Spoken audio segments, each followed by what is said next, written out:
What's going on, YouTube, fellow redeemers? Alright, so today we are going to talk about the wilderness. Now, in a previous video, I had talked about, in the Journey to Redemption, I talked about the story of the Israelites being delivered from Egypt as a useful way to kind of visualize your journey on redemption. And just to kind of recap, it has to do with the Israelites being delivered from Egypt, wandering in the wilderness for 40 years, and then finally being delivered to the Promised Land. Now, we're here to talk about, and the previous video that I just did was on Egypt. Okay, so we were talking about, how to tell when you are in Egypt. So right now we're going to talk about the wilderness. So if you find that you are experiencing a lot of pain, okay, if you feel isolated, alone, if you feel that all of your old comforts have been stripped away, okay, you can no longer find enjoyment in the things that once brought you some sort of comfort, these are good indicators that you are in Egypt, or I'm sorry, that you are in the wilderness. And, well, when we are in the wilderness, the objective of it, and let's just go back to the story right quick. And this really starts to kick off around Exodus, when the Israelites are delivered from Egypt.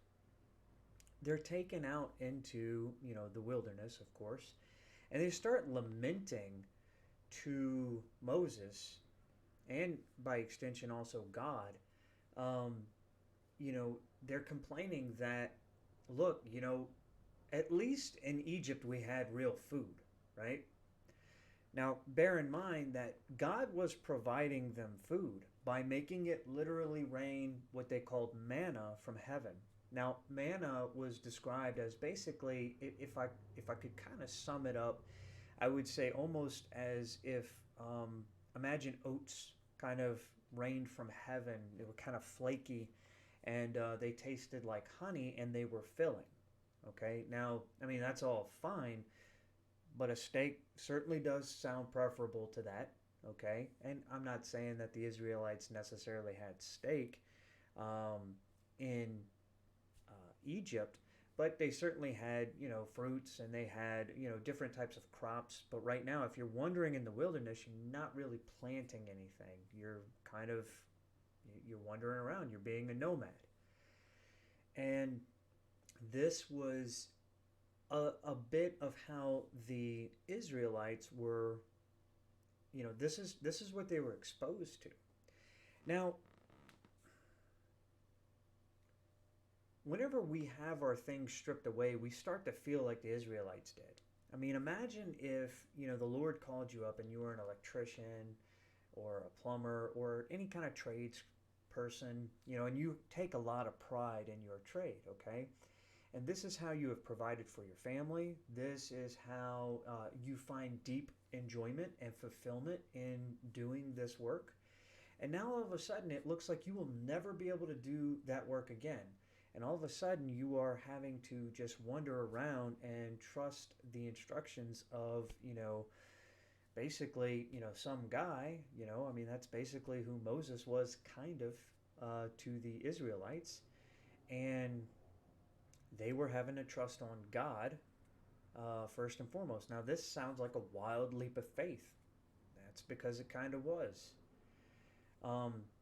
There was a gamble that there was something better in the wilderness, or at the end of what they thought was the wilderness. Now, some of them didn't make it, obviously. But going back to what we were talking about, the trades and everything like that, this was the state of mind that the Israelites had. They were all of a sudden, they were isolated, they were lonely, they had no purpose, they were just wandering. And it was basically whatever God said. And sometimes God doesn't reveal his will, and he just makes you abide. And he'll say things like, his grace is sufficient for you. Okay. Now, I guess, to sit there and, I guess, take this in a more secular direction, sometimes you are just going to have those things stripped away when you are in pursuit of a deeper meaning, okay, of a much more authentic life, a truthful life that is rooted in authenticity, okay, where your aim is the best, highest, most perfect good that you can think of. And it's not based on any specific, tangible thing, such as a government structure or a individual or something in this world, because again, your idea is going to be so perfect that it's just literally impossible for it to fit on this in your worldview. It just is. And part of making sure that it's not well defined like that is so you don't taint it with your own experience. um, so just bear with me on that. um, so okay, so you have a lot of pain in the wilderness. You have trades that you are basically not able to do. You have comforts that you're not able to take part in, and you are suffering. Okay, so part of this, why? All right, part of this is to build endurance, for you to understand what is truly important, what is truly significant in life. And you will find most of the time that when you are in the wilderness, it will become apparent that no, maybe you don't need certain material things. No, maybe you don't need other types of validation from people. You don't necessarily need to indulge your every whim. There are very clearly needs and wants. And the wilderness helps you kind of separate that out. So if you feel like you are in a period of it hurts, but you do get used to it, and you do feel like it starts to change. If you feel like you have certain bad habits, not all of them, but if you have certain bad habits that are starting to, or at least you feel are starting to wither and die, and that you are getting a better sense of what is actually important in your life, then um, that is a wonderful indicator that you are indeed in the wilderness. And you start to take the focus off of you. Or actually, the focus is definitely still kind of on you, all right? Where you're examining, like, what have you been doing wrong? Why did you keep hurting the people you love? Why don't you have people that you love? Why are you deeply cynical about people? When you start to ask these questions, that's a great indicator that you are going into the wilderness, that you are heading there. Because you are now starting to question the constant indulgence of your self-centered nature. And that's ultimately a very powerful thing to do.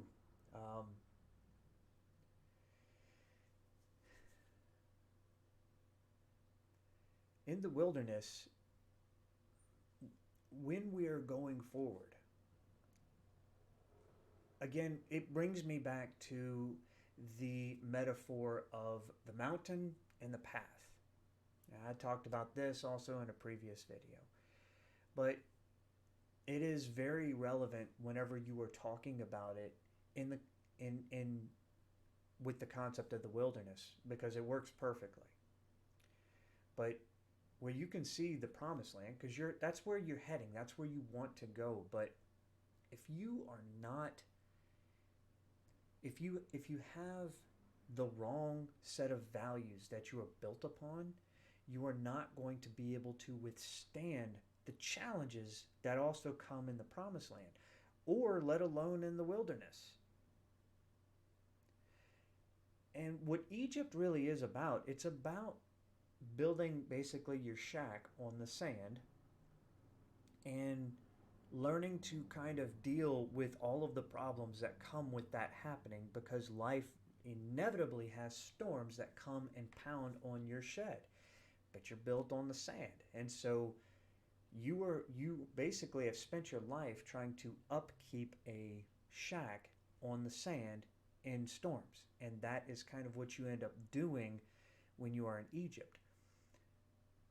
But when you are in the wilderness, you actually allow your shack to crumble. You allow it to just say, okay, I'm done. I'm done trying to maintain. I'm done trying to do this in a futile nature, you know, because again, it is an act of futility to sit there and continuously salvage something that honestly should have never been built to begin with. It should have never been built there. So we kind of go forward and we look at how do we rebuild our lives, okay? You know, and use the shack as a metaphor for your life. Okay, so where can we go and we build a new life? Well, first, before you can even begin to think about building, you have to find a foundation. And that's part of being in the wilderness, is you are searching for a foundation to build upon, okay? No longer building upon sand, which sand in this instance would be, you know, you indulging your baser self, which is, you know, going and looking at pornography and basing off, you know, your feelings of validation and closeness based off of the, you know, junk you've been consuming. Finding it in food, finding it in drugs, finding it in buying, you know, cars, or, you know, status, or in a person. You know, it can be a multitude of things that you are trying to pursue. And that's the first thing you have to do, is you have to find that foundation. And that kind of goes back to visualizing the best possible good. Now, for the Israelites, this was obviously the Lord, right? He provided all of their provision, okay? And that is the idea of looking for the foundation to build upon. Now, once you have that, then you can begin to start on, there's kind of a triangle that I kind of like to reference, which is the up, in, and out, okay? And all of these are essential in living a fulfilling life. Now, up is having a good relationship with, for all intents and purposes, it's with the Father, okay? But for a secular idea, it's the highest possible good that you can visualize, that you can aim at. And again, it cannot be something that is of this world. It must be outside of your purview. It has to be perfect, and it has to be well outside of you being able to attain. Think of a sailor sailing by a star. Okay, he's not actually trying to get towards the star, but he is using the star to get to where he's going to go. All right, so this is a very good metaphor to think about in this context. So that would be your up, and it's forming a relationship with your up and understanding what your up is. Okay, for Christians, it's the Father, it's Jesus. Okay, now you're in and you're out. Your in is going to be your spiritual family. It's going to be people who are going to say, yes, you should proceed with this up. But more than just that, it's also people who are wanting the best possible good, not just in their lives, but in yours as well. In fact, first and foremost, they want it in yours before they want it in theirs. Okay, now that's kind of revolutionary, right? But those are the kind of people you want to hang around. You want to hang around people that really want better for you than they do themselves. And you want to be like that as well. Because when you are like that, then being around those people is a true blessing. You get blessed. If you need help, you have it. It is there, and nobody is cynical and nobody is judging. And you're hammering out this relationship in the wilderness of the up and the in. Now, the out, that comes later in the promised land, right? And that is all the people who are not a part of your up and your in. It's bringing them into that relationship of up and in. Okay? It is expanding your spiritual family. And it is helping the greatest amount of people that you possibly can help, and uplifting them and redeeming them. And that's exactly why I made this channel. Now, I'm not going to presume to be in the promised land. I feel like I'm newly there. I feel like I've just left the wilderness, but sometimes we go back into the wilderness, okay? This is not static. And sometimes we run straight back to Egypt, which I don't think I've done that. So, thank God for that. But that is what the wilderness is about. It's about developing a relationship with the highest possible good, in this case God, and then with your spiritual family. And I know a lot of people, I know I was raised that blood is thicker than water, and it's like, look, if you look at the teachings of Jesus, Jesus doesn't look at it like that. Jesus says when his mother and his brothers came to visit him, the disciples went to Jesus and they said, hey, Jesus, your mother and brothers are here. And he looked at the disciples and he said, who are my mother and brothers? Everybody who does my Father's will, who shares my up, those are my mothers and brothers and sisters. So I think I'm going to leave it there. That was kind of the quick and dirty of the wilderness. But yeah, it's a lot of pain because you have to die to yourself, right? Which the self was in Egypt. Okay, and the Israelites, the story actually plays out perfectly for this because the entire first generation had to die. Even Moses had to die before they could get to the promised land. And it was the hope of a new generation, which you are being rebuilt and you are being renewed. That's why we let the old shack collapse. We don't take any part of the old shack because, again, it was based off of poor building techniques, and it was flawed to begin with, and it should have never been built. And it's moving, finding a better location, learning a better way, and bringing people around you who will help you rebuild your life. And that, I think, is a perfect framing for the wilderness. So I'm going to leave it there.